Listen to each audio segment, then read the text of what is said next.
Vamos lá. Vamos se apresentar rapidinho, que aí também é o tempo da galera entrar. E aí a gente toca a ficha. Então, gente, para quem está chegando aí pela primeira vez em uma das minhas lives, eu sou a Van Porat, eu sou terapeuta e eu trabalho especificamente com o movimento terapêutico expressivo, quer dizer, uma das vertentes do movimento terapêutico expressivo. Na verdade, eu faço um belo de um combo terapêutico entre a constelação familiar, dança, terapia, desenho, aromaterapia, todo esse bem bolado para, no final das contas, pensar em cuidar da nossa saúde emocional de uma forma mais criativa, mais leve, mais gostosa e honrando os nossos ancestrais. Para mim, a constelação é um aspecto muito importante no meu trabalho. E é isso. Diz aí, Kênia. Rapidinho, né? Então, meu nome é Kênia, eu sou aromaterapeuta, eu estudo e trabalho com aromaterapia tem uns 15 anos. Então, eu dou atendimentos, dou cursos de aromaterapia. Já trabalhei muito com a terapia corporal, principalmente através de massagem, mas também através de alongamento e alinhamento. E agora eu estou resgatando, né, esse trabalho com o corpo, que eu estava Yeah. parada com ele. Então vamos lá. Hoje a gente vai falar especificamente do desenho no processo terapêutico, que acho que tem algumas pessoas que mandam as perguntas para mim perguntando sobre, mas como é que eu uso o desenho na prática terapêutica? Como é que se dá essa relação do desenho na prática terapêutica? Eu vou tentar fazer uma live não muito técnica no sentido de existem vários estudos sobre a prática do desenho, né? Desde Jung, Gestalt terapia, a própria psicanálise, tem vários caminhos para isso. Mas eu vou tentar dar uma abordagem aqui de como é que a gente pode fazer isso na prática, de como é que a gente pode colocar isso no nosso dia a dia. Claro que eu vou dar algumas ferramentas do caminho que eu uso, mas principalmente com esse enfoque aí de como é que a gente pode usar o desenho no dia a dia mesmo. Aí, assim, se vocês tiverem perguntas, vão enviando perguntas aí. A Kênia e eu, a gente vai tentando mais ou menos administrar e responder. Se durante a live tiver alguma pergunta que você queira muito, as lives de manhã costumam ser mais tranquilas, mas se vier alguma pergunta que a gente não conseguiu responder, manda depois pra gente de novo por mensagem, dá seu jeito aí, se comunica, que eu vou tentar responder, manda por e-mail, faz qualquer coisa aí que eu dou um jeito. A gente dá um jeito por aqui. Então vamos lá. Olha só, primeiro deixa eu falar da linha de por onde que eu trabalho o desenho no processo terapêutico, que isso faz muita diferença. Então, a linha que eu trabalho são duas linhas que fazem esse encontro, que uma é a Gestalt terapia. A Gestalt terapia, ela tem uma relação já com o corpo muito importante, ela coloca já o corpo primeiro em movimento, né?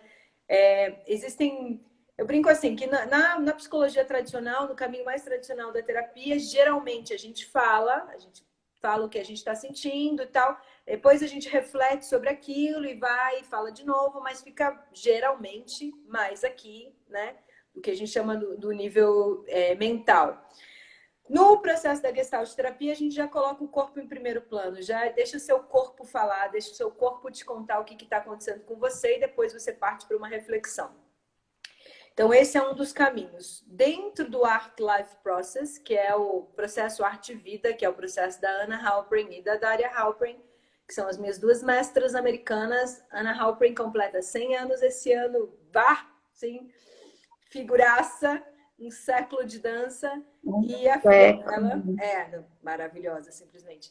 E a filha dela, Daria Halpern, que está com 71 anos também. Então, são as duas as fundadoras do Tamalpa Instituto, que fica lá na Califórnia, que é um dos lugares onde eu estudo. O Tamalpa Instituto, ele foi criado, principalmente o processo Arte Vida, ele foi criado em uma parceria muito grande com o Fritz Perls, que é o criador da Gestalt terapia. Então, a Daria Halpern, que é a minha mestra, ela foi paciente do Fritz por 8 anos e estudou com ele por 8 anos. Então, realmente é uma sinergia que se dá, assim, literalmente entre esses dois processos. Ah, que lindo, Kênia, fazendo live. Olha aí, os seus fãs, Kênia. Ai, Regiane, oi, tudo bem, querida? Ela foi minha aluna, Regiane, Ah, que e legal. tá fazendo um trabalho super lindo lá em Santos com a aromaterapia. Ah, que E ó, lindo. Bem-vinda, Regiane.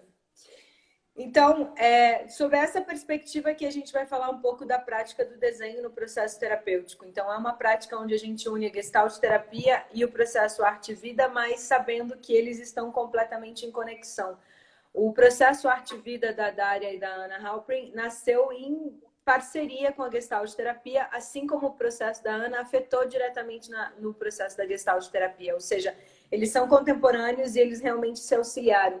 Existe um espaço nos Estados Unidos, na Califórnia, chamado Esalen, que é um instituto que eu super recomendo para quem tiver mais interesse em educação somática, massagem, aromaterapia, yoga. É um espaço simplesmente, além de ser uma paisagem exuberante, assim, com o mar colado na montanha, assim, um dos melhores lugares para se estudar terapia, é um dos lugares onde o Fritz trabalhou muito com a Ana Halprin, assim, onde os dois realmente guiaram workshops juntos, estudaram juntos, fizeram muitos encontros juntos lá. Então, não só eles, assim, mas toda a galera da educação somática, principalmente ali da região da Califórnia, tem esse Instituto Esalen como um instituto. É um instituto considerado um instituto de precursores. Muita gente nasceu lá, muitas teorias nasceram lá, muitos workshops, muitas criações e muitos caminhos. Enfim. Então, só para dar essa noção geral de por onde que a gente vai falar no desenho, no processo terapêutico, porque existem muitos caminhos para a gente abordar o processo terapêutico, do desenho especificamente. O meu caminho é esse, Gestalt e a Art Life Process, ou processo arte-vida. Como é que se dá essa questão do desenho no processo terapêutico e por que que a gente usa o desenho no processo terapêutico? Primeiro que se a gente for olhar na nossa história lá, os nossos ancestrais já usam o desenho como prática terapêutica, mesmo não dando esse nome, prática terapêutica, mas eles usam esse processo como prática de cura, de autoconhecimento há muito tempo, então não é nada novo, assim, né? As crianças usam o desenho como uma forma de se cuidar, de se tratar, de expressar o que elas estão sentindo desde sempre. Muita gente eu escuto falando quando vem fazer terapia comigo, ou mesmo no processo, né, no Dança e Cura, ou no Mapa dos Afetos, a galera fala assim, Ivan, mas eu não sei desenhar. E é um grande equívoco, na verdade, todos nós sabemos desenhar. O que acontece é que a gente para, né? A gente fica desenhando a infância inteira. É muito difícil você encontrar uma criança que não desenhe. Toda criança está desenhando o tempo todo. Só que em algum momento da nossa vida, por alguma razão, a gente para de desenhar. E além da gente parar de desenhar, a gente começa a julgar muito o nosso desenho. A gente começa a julgar a nossa linha, julgar o nosso traço. Fala, Kênia. isso é interessante que você está falando e dá para fazer um paralelo com o mesmo eu não sei dançar, né? Mas toda criança dança, toda criança desenha, só é o que você falou, depois de um tempo a gente começa a julgar demais nosso movimento, nosso desenho, né? Tudo isso. Tudo isso. Entra num processo de julgamento e desconexão da nossa criatividade, né? E para mim é extremamente importante lembrar o quanto que o papel da criatividade, qual que é o papel da criatividade no processo de cura, no processo terapêutico. Quando a gente se conecta com a nossa criatividade, a gente se conecta de novo com o nosso potencial realizador. A gente consegue colocar e se expressar de uma forma e entender por onde que eu penso, por onde que eu organizo as minhas ideias, por onde que eu experiencio o mundo.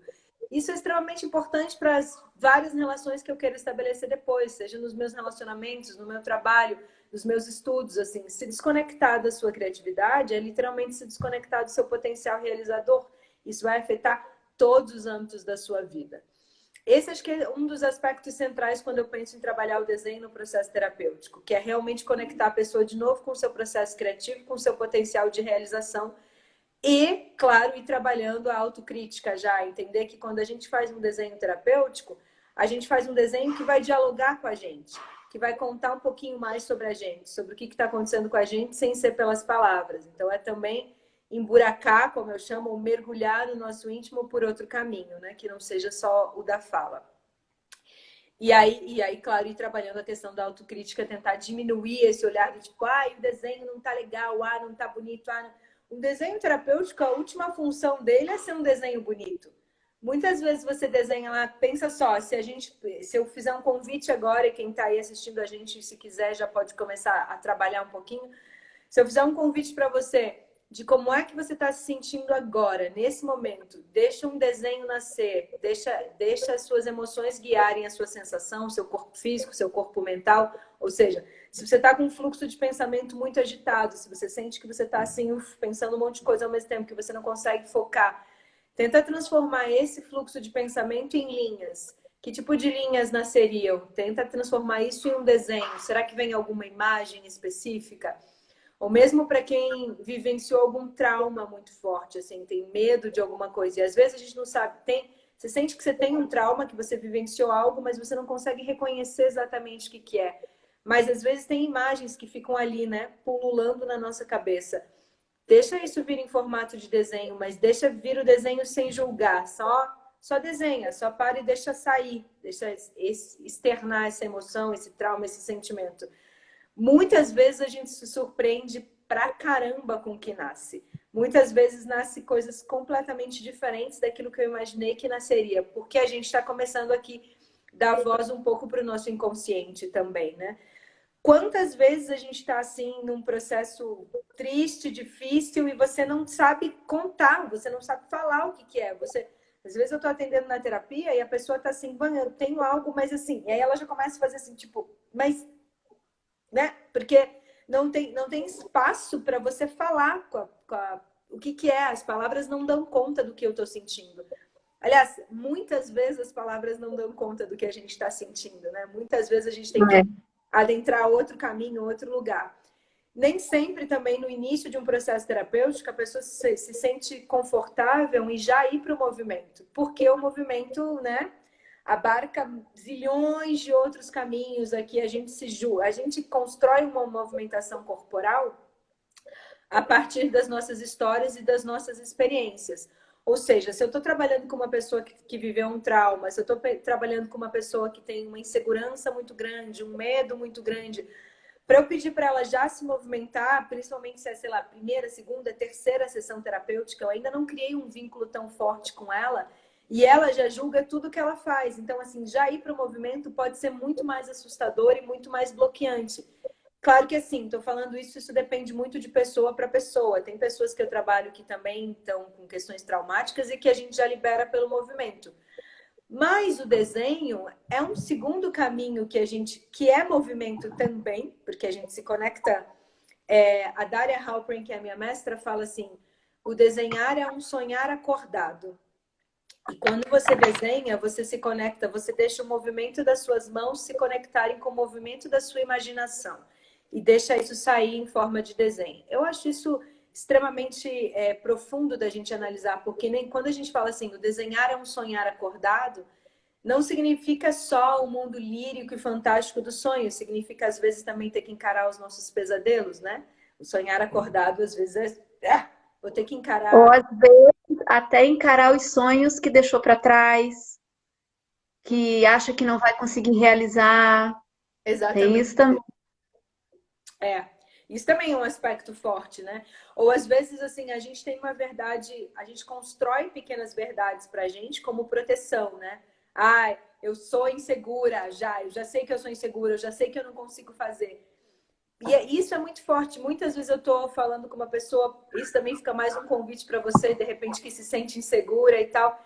Eu diria, primeiro eu te perguntaria, como é que você se sente quando você está insegura? Porque insegura é uma sensação, não é necessariamente um sentimento. Mas quando você se sente insegura, te dá medo? Quando você se sente insegura, te dá angústia? Quando você se sente insegura, seu corpo fica gelado, seu corpo fica quente, suas mãos tremem? O que acontece com o seu corpo quando você se sente insegura? Estou falando de insegurança, mas pode ser também o que acontece com o seu corpo quando você está ansiosa, o que acontece com o seu corpo com que você quando você está com medo, quando você está com raiva. Depois que você mapeia isso, de o que acontece com o meu corpo fica frio, meu corpo esquenta, qual parte do corpo, se você puder dizer assim, a minha insegurança está localizada nos meus pés, está localizada no meu peito, está localizada na minha cabeça. Depois que você localiza isso, eu diria, agora com essas informações, deixa um desenho nascer. Deixa um desenho nascer com a sensação de quais são as cores frias para você. E aqui é muito importante, não é necessariamente assim, azul é uma cor fria, laranja é uma cor quente, vermelho. Não, não, não. Para você. Porque para mim o azul não é uma cor fria, mas de jeito nenhum. O azul nunca vai parecer para mim para um lugar frio assim.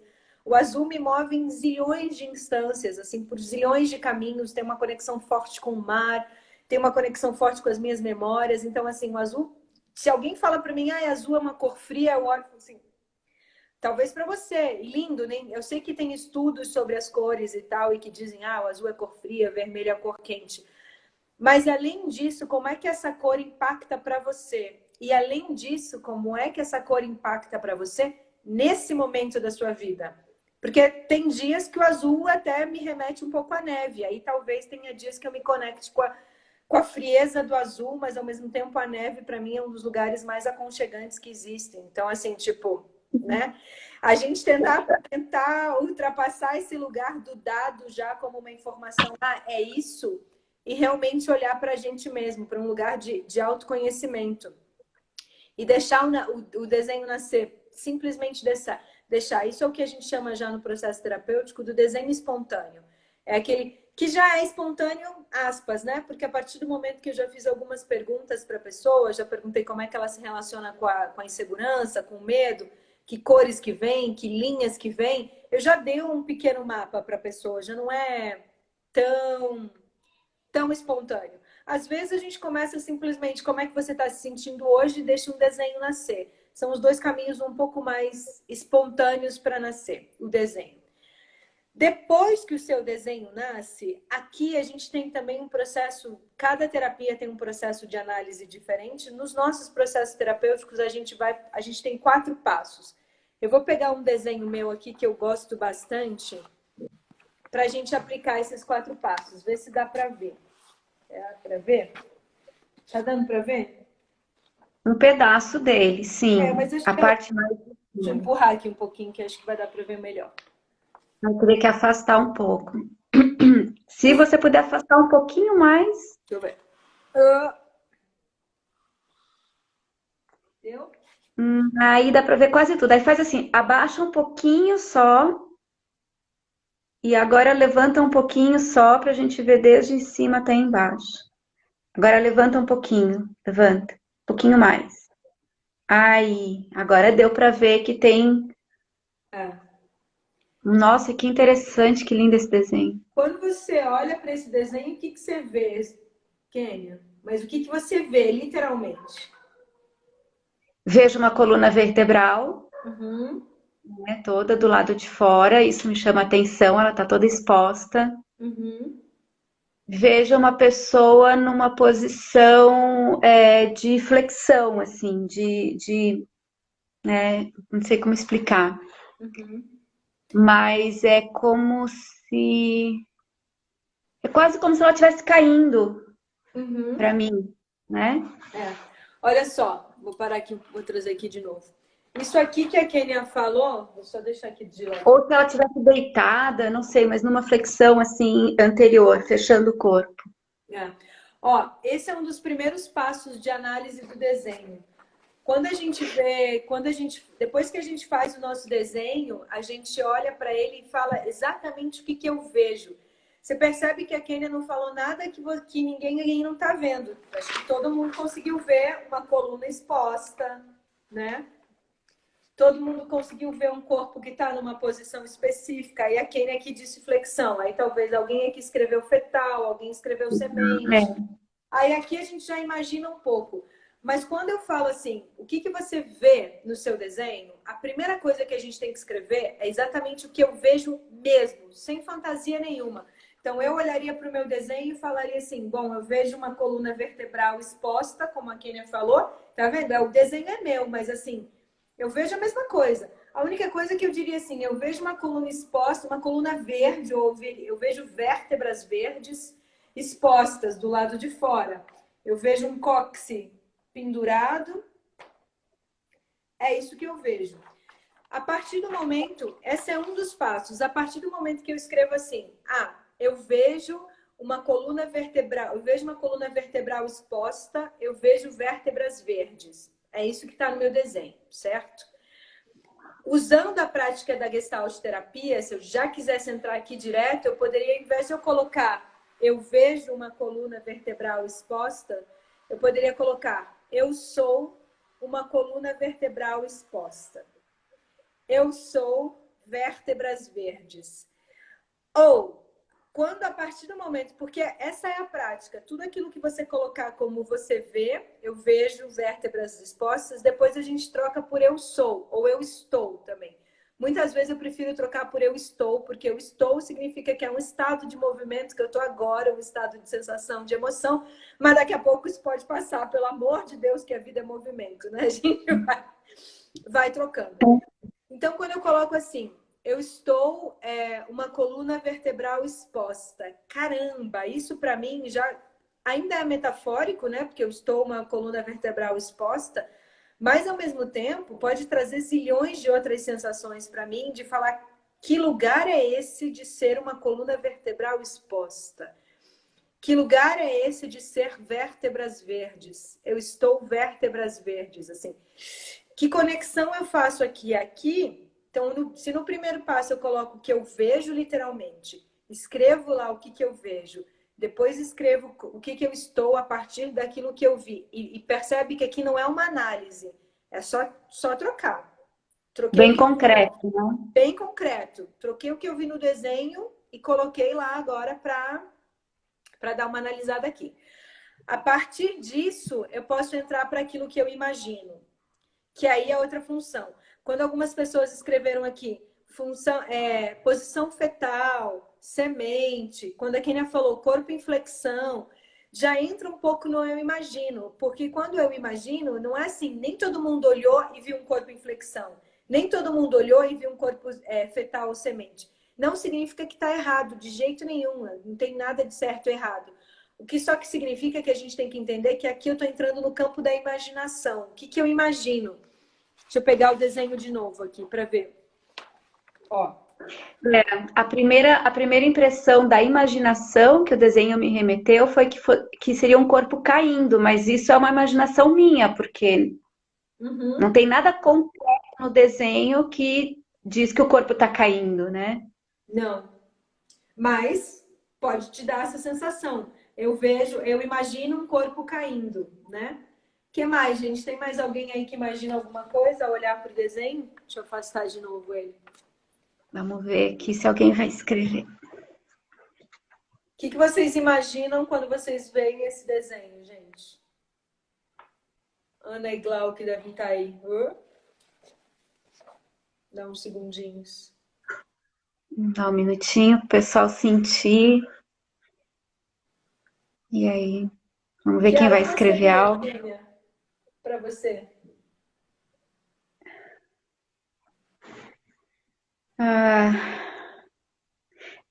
Olha, não sei dizer porquê, mas o primeiro aroma que me veio na mente foi o spruce. O Talvez. spruce? Uau! É. Olha, uma pessoa falou que lembra um coração, mas por enquanto só isso. Aqui, um corpo flutuando. Um corpo em forma de chama, olha que legal. Engraçado que depois que as pessoas vão escrevendo aquilo que elas estão percebendo, de como isso bate nelas mesmas, a gente consegue ver isso também, né? Tinha para algumas.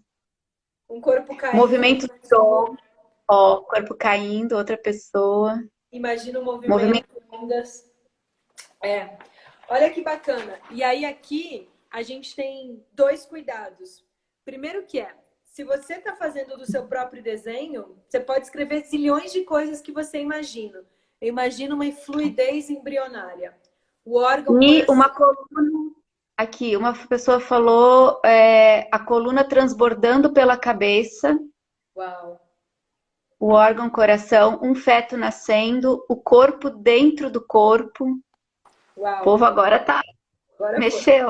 Olha só. E olha que importante isso que ela falou, a coluna vertebral transbordando da cabeça, isso nem eu imagino, isso é o que ela vê, porque tá aqui também, ó. Eu também vejo uma coluna vertebral transbordando na cabeça. Aliás, quando eu trabalhei esse desenho, foi uma das primeiras coisas que eu olhei e falei, caramba, eu vejo uma coluna vertebral transbordando da cabeça. Aí eu escrevi, eu estou uma coluna vertebral transbordando da cabeça. A partir do momento que eu escrevi, eu estou uma coluna vertebral transbordando da cabeça, me veio uma sensação tão grande de conexão comigo mesmo, assim, com as minhas vértebras mesmo, como se o meu pensamento inteiro estivesse transpassando as minhas vértebras. Na primeira vez que eu olhei, isso me deu uma agonia. Quando eu olhei para o desenho, eu falei, caraca, por que eu fiz essa coluna fora? Por que eu coloquei essa coluna, essas vértebras saindo pela cabeça? Mas quando eu fui dançar o meu desenho, quando eu fui analisar e refletir um pouco mais sobre ele, me deu uma sensação de segurança gigante, assim, me deu um lugar de caramba, aquilo que eu estou pensando, aquilo que eu estou sentindo, está enraizado de uma forma tão grande nas minhas vértebras que as minhas vértebras transpassaram o meu corpo físico. A sensação que me deu aqui, fala. Isso que você falou agora foi muito interessante, assim, que no primeiro momento que você fez o desenho, ele pareceu estranho. Isso já aconteceu para mim também. Faço o desenho porque ele é bastante visceral, a gente está dentro de um processo, né, terapêutico, com propósito de movimento de corpo, e daí faz um desenho em cima de um tema. Então vem algo forte, assim, conectado. Então já aconteceu para mim, de num primeiro momento olhar o desenho e pensar, meu Deus, que coisa esquisita. Mas depois, quando a gente vai dialogando com o desenho, tem um processo que vai acontecendo, que o desenho parece que ele vai se revelando várias facetas dele pra gente. A gente vai entendendo camadas que a gente nem imaginou que tinha. O desenho vai levando. Isso é fantástico. Isso que a Kenia está falando é extremamente importante, gente, porque o desenho não para de conversar com a gente. E isso é muito forte, porque esse desenho aqui eu fiz quando eu estava gravando uma das aulas do Mapa dos Afetos. Aí eu fiz esse desenho, ele nasceu assim, não lembro se foi da Mapa dos Afetos ou de uma prática de ansiedade, mas acho que é do Mapa dos Afetos esse daqui. Faz tempo já que eu fiz esse desenho e ele não para de conversar comigo. Cada vez que eu olho para ele, ele me lembra coisas um pouquinho diferentes. E é muito forte mesmo, assim, ó, né? Deixa eu mostrar para quem está entrando aqui agora. Olhar as vértebras todas para fora, assim, no começo realmente me deu essa sensação de agonia e depois me deu isso, assim, que as minhas vértebras estavam transpassando o corpo físico e de uma conexão de um corpo sutil aqui, onde eu conseguia estar muito mais integrada, assim. Aí comecei a pirar, aí comecei a imaginar, estou mais integrada com o meu propósito, as minhas vértebras. E aí o verde me deu uma coisa de que antes, a primeira vez que eu olhei para as minhas vértebras verdes, me deu uma sensação de crueza, de ainda tô, né, de frágil também, de ainda estar nascendo e tal. Depois de um tempo olhando para essas vértebras verdes, me deu a coisa do constante aprendizado. As minhas vértebras, eu quero que as minhas vértebras se mantenham verdes por muito tempo, porque ela tem muitos anos ainda para amadurecer. Ou seja, o meu processo vai entrar e vai devagar. E é isso, assim. Se conectar com o seu desenho sem o julgamento é literalmente deixar ele falar com você. É deixar ele conversar com você. É deixar... Ele tem algo para te dizer. Caramba, quando vem aqui uma vértebra saindo além da cabeça, essa imagem tem muito para me contar. Essa imagem tem muito para me dizer sobre mim mesma. Eu preciso estar aberta nesse processo. E estar aberta, e aí aqui que eu gosto muito de brincar com o que eu vejo, o que eu imagino, porque aqui eu fico, primeiro que eu sacio um pouco a minha ansiedade e a minha angústia de caramba, o que é esse negócio? Do que se trata isso? Aí, o que você vê? O que você está vendo? Você está vendo vértebras fora do seu corpo, você está vendo vértebras verdes, você está vendo vértebras que invadem, que saem para fora, né? Que transbordam da cabeça. É isso que você está vendo. Opa, ok, isso já está um pouco mais claro para mim.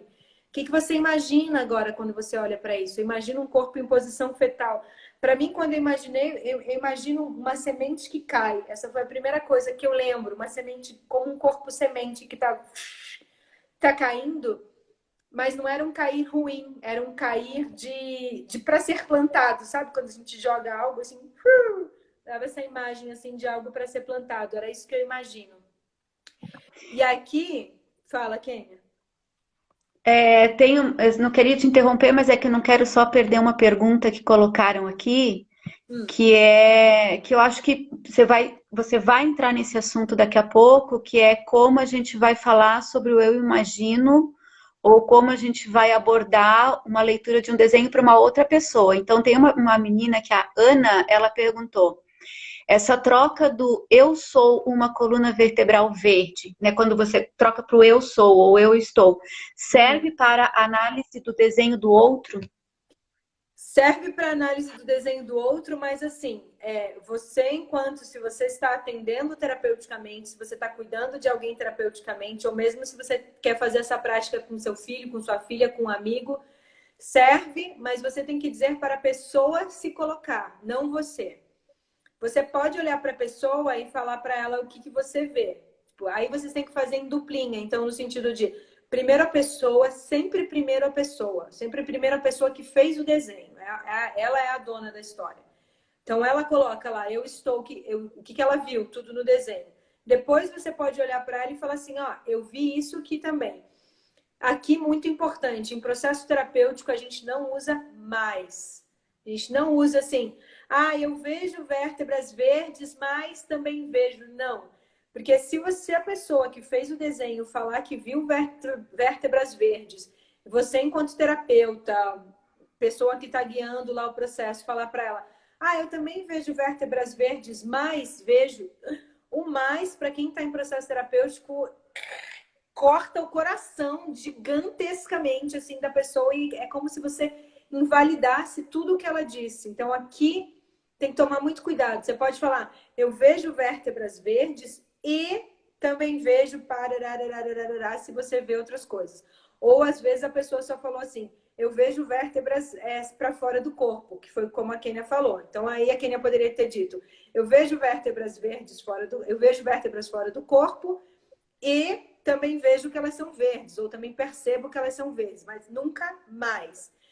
Primeiro você diz para a pessoa ver o que é, né? Mostrar o que ela vê, o que ela percebe, depois você, enquanto terapeuta, coloca o que você viu, o que você percebe, e aí você pede para a pessoa fazer a troca pelo eu, nos dois lugares. Então, no nosso caso aqui seria, eu vejo vértebras fora do corpo, eu vejo vértebras verdes. Ou eu estou, e aí eu troco, né? Eu estou vértebras fora do corpo. É muito forte para mim falar isso, eu estou vértebras fora do corpo. E eu estou vértebras verdes. Aí sim, eu pego a frase que o terapeuta me deu e eu coloco no eu estou. O que não pode é o próprio terapeuta falar eu estou vértebras verdes se o desenho não é dele. Não faz sentido, ele não vai olhar. E aí, a mesma coisa para o eu imagino. O eu imagino, quando eu falei assim, eu imagino uma semente caindo, mas uma semente caindo para ser plantada. É isso que eu imagino quando eu vejo meu desenho. Aí eu troco e falo, eu estou uma semente caindo para ser plantada. É assim que eu estou. Forte, né? Quando a gente fala assim, eu estou uma semente caindo para ser plantada. Aqui a gente pode emburacar terapeuticamente, assim, você está querendo plantar algumas coisas na sua vida? O que você está querendo plantar, afinal de contas? E aí a gente pode entrar naquilo que eu quero. Então veja lá, eu já coloquei o que eu vejo, o que eu percebo, o que eu vejo, o que eu percebo, o que eu noto, são formas de dizer praticamente a mesma coisa, mas é de uma forma concreta, muito concreta. Então volta um pouquinho antes lá ainda, na real, para a gente acompanhar o processo terapêutico do desenho como um todo. Primeiro eu perguntei para você, para a pessoa, né, para o cliente, enfim, para a pessoa que a gente está atendendo, como é que ela está se sentindo? Ou o que ela quer trabalhar, o que ela quer tratar. Digamos que a pessoa me respondeu que ela quer tratar uma insegurança, uma ansiedade. Aí eu perguntei para ela como é que ela se sente quando ela está insegura. Geralmente aqui as pessoas esbarram. Geralmente as pessoas falam, me sinto insegura, me sinto ansiosa, não sei. Isso serve para a gente também no nosso dia a dia. Aí a gente pergunta um pouquinho mais. Deixa eu ver aqui só que tem uma pergunta. Uma pergunta fez bem agora, bem interessante. Estou tendo muita dificuldade em aceitar meus desenhos. Isso tem a ver com a dificuldade em me aceitar? Thaís, vamos não colocar de cara já que o fato de você ter dificuldade em aceitar seus desenhos é dificuldade em se aceitar, porque senão você já vai se rotular e isso pode te bloquear. Mas vamos primeiro aceitar que você está com dificuldade para aceitar os seus desenhos. Vamos olhar assim, estou com dificuldade para aceitar os meus desenhos. O que eu te diria agora? Continuando aqui no nosso processo terapêutico. Como é que você se sente quando você olha para os seus desenhos? Dentro dessa dificuldade de aceitar. Estou com dificuldade para aceitar os meus desenhos. Como é que você se sente? Porque, por exemplo, quando eu tive dificuldade para aceitar esse desenho aqui, que não foi fácil também, quando me incomodou ver isso tudo aqui para fora, principalmente por eu ter sido uma pessoa que já sofri acidentes fortes, que já tive meu corpo exposto, me deu muita angústia olhar para isso daqui. Então, eu tive dificuldade para aceitar. Olha que eu já falei, me deu muita angústia. Eu me senti angustiada quando eu olhei para esse desenho. Então, volta lá para o seu desenho e como é que você se sente quando você percebe essa dificuldade de aceitação? Te vem raiva? Te vem medo? Te vem angústia? Qual é o sentimento? Tenta ir emburacando até chegar no sentimento. Chegou no sentimento, localiza ele no seu corpo. Onde é que ele está? Porque tem emoções, quando eu falo em angústia, para mim está diretamente conectado com o meu estômago. Eu já sinto, faz assim. E muitas vezes eu vou sentir dor física no estômago mesmo. Então, pode localizar numa parte do corpo, pode localizar num órgão, pode ser mais de uma, pode ser mais de uma. Pode localizar também uma sensação física que você tem. Às vezes é uma sensação física de tremor, né? Tem gente que tem, parece que vai tremer, às vezes parece que é um frio, às vezes começa a transpirar pelas mãos. Sente isso de novo, anota essas sensações e, se possível, faz um novo desenho a partir dessas sensações. E, se possível, coloca o seu desenho e dança ele. Se não der para dançar ele, se não der para se movimentar a partir do seu desenho, conversa com ele, fala assim, ok, tá difícil olhar para você, eu me sinto assim, assim e assado, o que mais? Isso acontece com o meu corpo, o que mais? O que mais que você tem para me dizer? Deixa o desenho lá afastado por um dia, 2 dias e volta a olhar para ele de novo. Esse é um processo que a gente começa a lidar um pouco mais com as sombras. Mas procurem, eu pelo menos evito isso, procura não se taxar, não se colocar nenhum rótulo. Estou com dificuldade de aceitar, estou com dificuldade, né? Não tô querendo aceitar meu desenho, eu tenho dificuldade de me aceitar.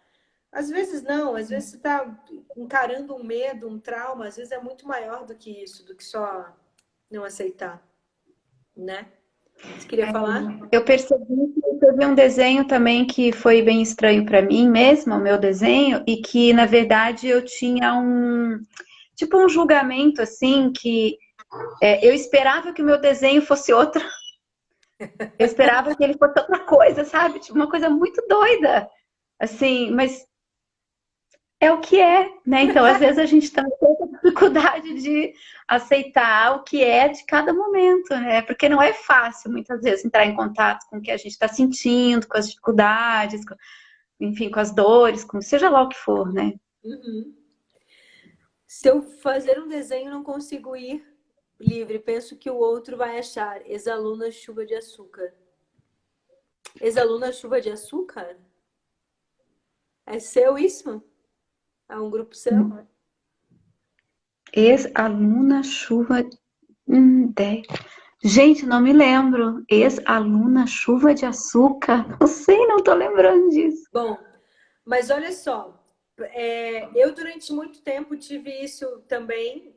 Não lembro o nome dela, mas assim, eu tive isso durante muito tempo com os... Como? Deia Sampaio que escreveu. Deia? Tá. Deia. Ah, do IFB. Oi, Deia. André. Ê. Então, Deia, durante muito tempo eu tive isso com os meus desenhos também. E foi muito sua. Já lembrei, Deia. Seja bem-vinda. Então, e eu confesso que às vezes ainda tem um pouco, porque o que aconteceu comigo no meu processo com o desenho? Quando eu era criança, eu tive vários problemas de saúde, o que significa que eu fiquei internada durante muito tempo. Durante muito tempo de estar internada e tal, enquanto criança, eu desenhava. Era o que eu tinha para fazer em cama de hospital, ou às vezes até na minha própria casa mesmo. Estava com muita dor, muita coisa, eu ficava desenhando. A minha mãe não tinha uma relação muito agradável com o fato de eu desenhar. Ela falava, o que você está fazendo, menina? Lá com isso aí, passa o dia inteiro desenhando, coisas de mãe, né? Isso foi me bloqueando um pouco e eu parei de desenhar. Quando meu irmão morreu, que foi um dos grandes traumas que eu vivi, meu irmão teve câncer, teve leucemia, ele morreu quando eu tinha 11 anos de idade. Aos 11 anos de idade, eu voltei a desenhar de novo, comecei a usar o trauma, né, a dor da perda, e comecei a colocar em desenhos. A minha mãe, de novo, tadinha da minha mãe, mas ela encontrava, eu desenhava e escrevia muitas poesias também. Eram desenhos, obviamente, muito tristes, eram escritas poéticas muito tristes, porque era uma criança de 11 anos vivendo um trauma, de uma dor muito grande, que era perder o irmão mais velho. Então, a minha mãe começou a vetar de novo os meus desenhos, e como minha mãe chegou a rasgar desenhos meus, começou, tipo... Isso me gerou um trauma de parar de desenhar. Eu comecei a perceber que o julgamento que eu tinha com o meu traço vinha de lá. Só que eu não coloquei isso como algo assim, a minha mãe queria que eu parasse de desenhar porque eu estava fazendo desenhos tristes, porque na verdade para mim era uma forma absurda de aliviar a minha dor. Mas eu comecei a achar que o meu desenho era feio, que o meu traço é que era ruim, que não era bom, que não era bacana. E assim, por muito tempo, parei de desenhar, literalmente. Tanto que as minhas filhas falam assim, principalmente a mais velha, que lembra mais, ela fala assim, nossa, mãe, antes você só desenhava desenho palito, né? E aí ela adora esse desenho aqui, né? Das vértebras, que agora, para quem só desenhava palito, vamos combinar que é um desenho assim, evoluído, né? Rebuscado, tem um traço específico aqui no desenho. O que fez com que eu me reconectasse, primeiro foi olhar um pouquinho para a minha história e perceber quando que eu tinha parado de desenhar. Quando que eu comecei a julgar demais o meu traço? O que nisso estava vinculado com a minha vida? Então, assim, para quem hoje em dia julga muito o seu traço, vai lá para trás um pouquinho, só percebe, porque aqui... E não é para ir lá para trás, gente, para entrar num processo terapêutico das mágoas e tal demais do passado, pelo amor, porque acho que isso é angustiante demais. Mas, pelo menos, para entender a quem que você está sendo leal. E acho isso um conceito extremamente importante que eu aprendi muito estudando terapeuticamente, principalmente através da constelação, que a gente tem traumas e mágoas do passado e a gente fica leal a essas mágoas e a algumas pessoas. Por exemplo, eu percebi que o meu ato de não desenhar mais era uma lealdade à minha mãe. A minha mãe se sentia machucada. Hoje em dia, enquanto adulta, eu consigo perceber que machucava a minha mãe, que tinha acabado de perder um filho, ver a outra filha desenhando desenhos tão depressivos. Assim. E eu desenhava tudo só de preto, gente. Só por isso eu fui encaminhada para terapia, tipo, zilhões de vezes, porque eu só usava preto. Mas, para mim, eu não vinculava o preto como luto. Assim. Para mim, preto é uma cor linda. E aí, hoje em dia, eu já vinculo todo com as pessoas negras, assim, né? Eu tenho pessoas negras que são, assim, parte da minha história, que são, assim, um carinho gigante. A minha boneca favorita era uma boneca negra. A primeira boneca da minha filha era uma boneca negra, porque remetia a uma grande amiga minha que era negra. Então, a minha versão, a minha visão da cor negra, ou do preto, né? Assim, da cor preta, é outra. Por isso que eu falo, não era vinculado com luto. Assim, o desenho, o traço, talvez sim eu estava lá vinculando como algo como a morte do meu irmão. Mas nesse período que meu irmão morreu, a minha melhor amiga era uma menina negra. Então, olha só, ao mesmo tempo que a cor vinha como algo de proteção para mim, o traço vinha como um traço de dor. Quando eu comecei a perceber que o fato de eu ter parado de desenhar, que o meu julgamento do meu desenho tinha muito mais a ver com a lealdade à minha mãe, foi uma escolha de olhar para ela e falar assim, mãe, hoje eu vejo a sua dor, que aí são palavras da constelação sistêmica. Mãe, hoje eu vejo a sua dor. Mãe, hoje eu vejo que você estava tentando me proteger, mas eu, enquanto mulher adulta, vou seguir outro caminho. Eu, enquanto mulher adulta, me liberto disso. E voltei a me conectar com o meu traço. E no início, julgando pra caramba, assim. Começava, né? Tipo, isso não tá legal, isso não tá bonito. Aí aqui, com a Dária, que é a minha mestra, uma das coisas que eu aprendi muitíssimo. Aliás, essa semana, acho que até teve alguém no curso do Mapa dos Afetos que me fez essa pergunta, que é, primeiro, você desenha... E aí ela falou assim, eu não gostei, não posso jogar fora e fazer outro? Não, tem essa parada não. Desenho terapêutico não tem essa de jogar fora e fazer outro, não. Você está jogando fora o seu melhor amigo. Não faça isso, de jeito nenhum. Não gostei, deixa ele lá no cantinho. Diz quem? Só para te avisar que a gente tem 10 minutos antes de acabar a live. Como Acho que é isso. Pelo que eu tô vendo aqui do meu relógio aqui no computador, acho que tem 10 minutos. Eu não consigo ver. A Ana falou. Não Ai, meu consigo Deus do ver. céu. Corre com tudo, então. Então, gente, quando entrar Faz nesse essa live parte 2. vai ter que fazer a parte 2. Quando a gente entra nesse processo terapêutico, assim, uma das coisas 15 que me minutos. ajudou a primeiro... Diz. A Ana disse que tem 15 minutos. Tá. Então, olha só. Duas dicas que eu dou para quem julga muito o seu traço. Primeiro dance sempre antes de desenhar. Se movimente antes de desenhar. Sabe? Dança do jeito que você quiser, assim. Pega lá e coloca uma música gostosa e dança essa música gostosa. Ou, às vezes, tem uma música que te deixa meio baixo astral. E dança um pouquinho, dança, dança, dança, dança, dança, dança. E aí, depois vai para o desenho. Mas é assim... O que eu faço quando eu sinto que eu tô, porque eu sou extremamente autocrítica, como boa virginiana, pita pelo Ayurveda, você imagina, a pessoa assim, né? Super autocrítica.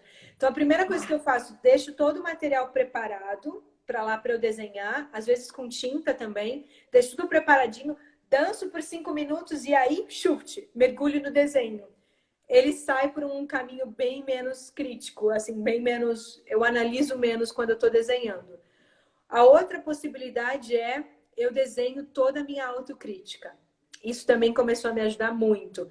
Como é que é a sua autocrítica? Porque a minha autocrítica ela vem com linhas retas, contornos bem densos, assim, eu coloco bem forte assim os contornos e às vezes vem muitas flechas. Então, quando eu sinto que eu também estou nesse lugar de muita, muita autocrítica, então tá assim, é para julgar? Então vamos julgar tudo. E aí vem já desenhei, não tenho ele aqui, em outra live posso trazer. Eu já desenhei uma árvore que é tipo o resumo da minha autocrítica.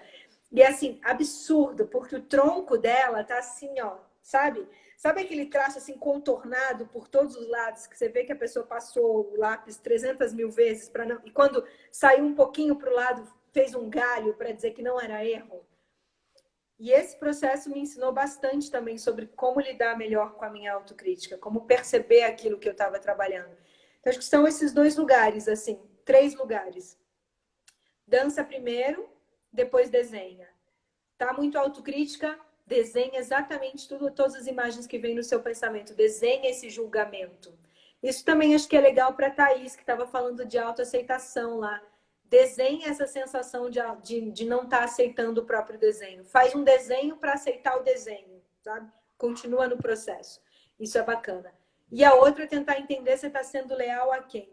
Porque quando a gente entende quem a gente está sendo leal, é o primeiro passo para a gente se desvincular disso e começar a se libertar um pouco e dar voz de novo para a nossa criatividade. Dar voz para o nosso potencial criativo, né? E não negar o que nascer. Não nega. Conversa com ele. Mas conversa como você conversa com um grande amigo, assim. Sei lá, quem é aromaterapeuta, eu sou aromaterapeuta, eu tenho uma visão super francesa da aromaterapia. Porque a minha formação é francesa, eu estudei lá. Kênia tem uma outra visão. A gente nunca teve nenhum embate de aromaterapia muito forte, né, Kênia? Não lembro, pelo menos. Não, porque Não, eu né? também tenho a abordagem francesa, né? Então, É. Mas a gente pode, por exemplo, esbarrar em algum óleo, assim, que a gente fala, esse óleo não é tão legal, ou não, melhor usar assim, ou na quantidade de óleo também. Mas uhum. assim, quando eu vou conversar com a Kênia sobre aromaterapia, por mais que talvez eu não concorde, eu realmente não lembro de nenhum momento assim, gente. Mas se a gente esbarrar num momento que a gente não concorde sobre isso, eu vou ouvir a opinião da Kênia como ouço a opinião de uma amiga querida. Primeiro que eu respeito absurdamente o conhecimento que a Kênia tem em aromaterapia, que é gigante, gente. Essa mulher é foda, foda, foda mesmo. A aromaterapia é lindo aprender com ela sobre isso.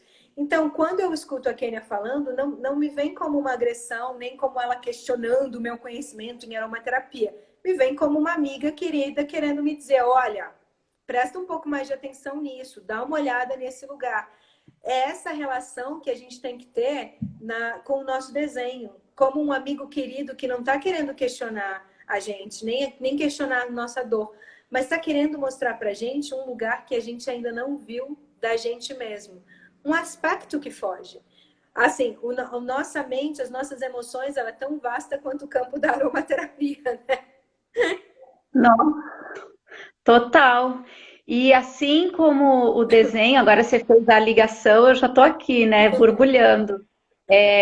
Cada desenho de uma pessoa, ele fala para uma outra pessoa alguma outra coisa, né? Então, ninguém vai olhar para o mesmo desenho e sentir a mesma coisa. E Aham. com o óleo essencial, isso acontece também. É. Por mais que você sabe que um óleo lá, sei lá, de lavanda, vamos supor, que é super calmante, ansiolítico, relaxante, mas cada pessoa vai sentir isso de uma forma diferente e Sim. sempre vai ter alguém para quem não vai ser calmante. Então, assim, é muito relativo tudo isso, Não, né? tem uma cliente minha que ela usa hortelã-pimenta para dormir. Pois, Assim, o que e para tem algumas gente que pessoas... usa lavanda para dormir e não dorme. Exatamente. O que para algumas pessoas falarem assim, mas hortelã-pimenta para dormir... Mas assim, eu como boa pita consigo entender que o hortelã-pimenta, porque refresca a mente pra caramba. É um óleo que dependendo... Se você tem uma insônia que fica batendo na mesma tecla, às vezes é o hortelã-pimenta que vai relaxar os pensamentos realmente. E não é Para lá... os pitas, é super bom. Eu moro dentro de 2 vidros de óleo, gente. Vetiver e hortelã-pimenta. É um negócio para Vamos, acalmar que a a gente tem mente. 5 minutos. Fala um pouquinho do. Faz o link com o curso. Ah, é, do mapa dos afetos, né? Se bem que eu vou fazer o link, Porque a lá gente tem os desenhos também, né? é. Bom, o mapa dos afetos, gente, ele não tá com inscrição aberta agora, tá bom? Só para ninguém surtar. A gente acabou de fechar uma turma, mas em maio deve abrir. O mapa dos afetos é essa combinação entre a dança, o movimento e a terapia.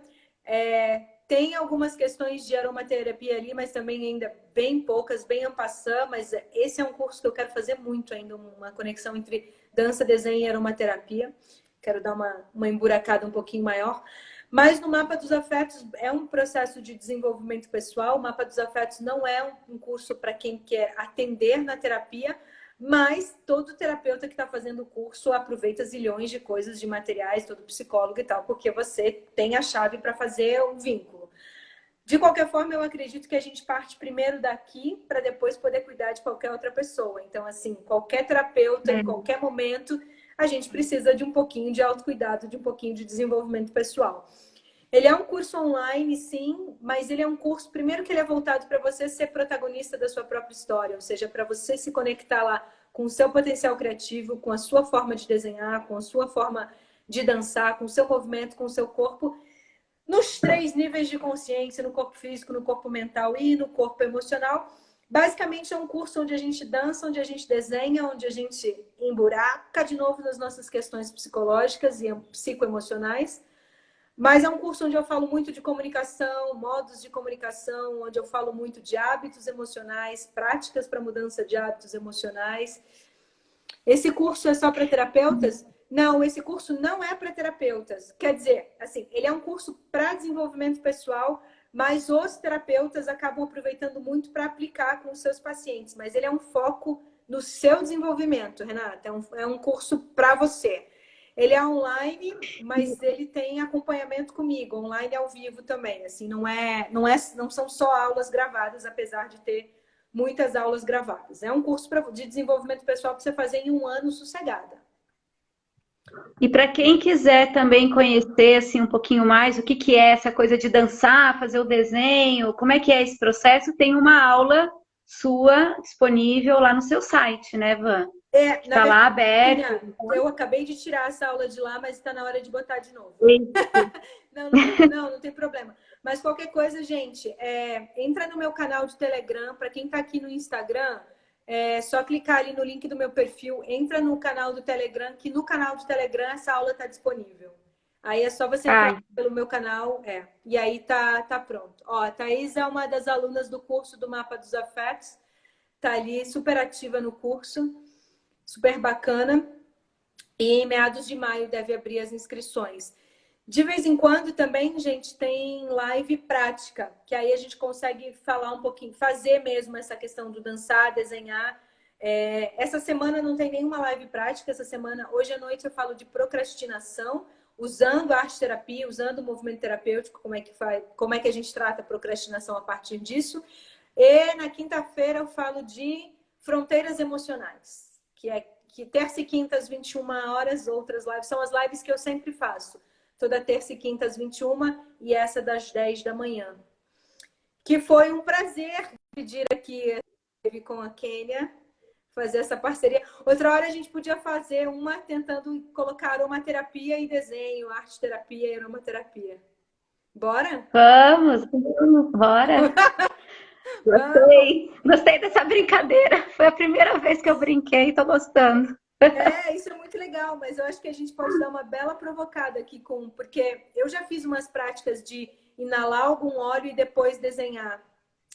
Que eu acho que eu vou fazer uma aula especial para o mapa dos afetos aqui. Agora me deu uma ideia boa. Vai ter aula especial para o mapa dos afetos com óleo essencial e depois desenho para a gente ver para onde Legal. Muito bom. Então tá, gente, eu vou encerrar aqui. Vamos dançar as fragrâncias. Eu faço isso na minha Ai, vida. que lindo. Vamos dançar os aromas assim. Vou finalizar, porque senão não fica salvo no Story. Se eu conseguir baixar essa live de hoje, gente, eu vou disponibilizar também no meu canal do Telegram, tá bom? Então, quem quiser, entra lá pro canal, que lá eu consigo mandar informações mais direcionadas. Ui, meu telefone vai desligar. Gratidão. Beijo, Kênia. Se cuida aí. Beijo, foi um prazer. Adorei. Prazer gigante, querida. Beijo. Tchau. Beijo, tchau.